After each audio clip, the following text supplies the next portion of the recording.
or reports that some rebel Conservative MPs are already plotting to team up with Labour to essentially crash the Liz Truss government over this mini budget. Now, to get some sense of perspective, there's no doubt the Truss government has made some mistakes, but when you look where the British public is on taxation, actually the Truss government, in abandoning Treasury orthodoxy, should be a lot more forceful, I think, in terms of fighting for the Truss agenda. I think they've allowed themselves to be kicked around way too much already, and they're going to have to come out fighting. But just to show you where the British public is on taxation here, you see Redfield and Wilton at the end of September there, finding 42% of the country thinks the level of taxation in the UK is too high, compared to 40% who say it's about right or too low. You see there, 43% of Conservative voters think the level of taxation is too high. And with Labour voters there, you see,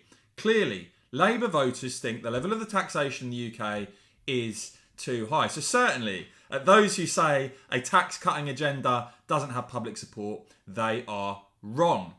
And when you look, for instance, at the decision to cut the basic rate of income tax, I mean, that has 60% public support.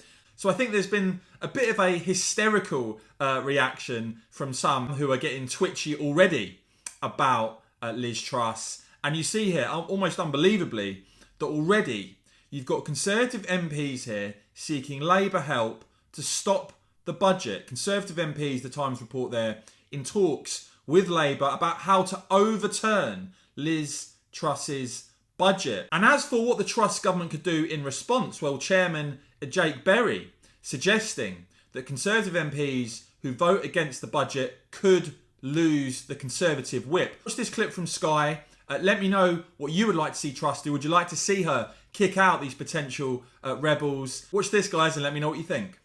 There are also reports that some Conservative MPs are even prepared to vote against the budget or the financial measures in the budget. If they did that, would that be treated as a vote of confidence? Would they lose the whip? Yes. They would lose the whip? Correct. And so do you think as well... I mean, although that is a decision for the Chief Whip, but as far as I'm concerned, yes. Then they would lose the whip for doing that?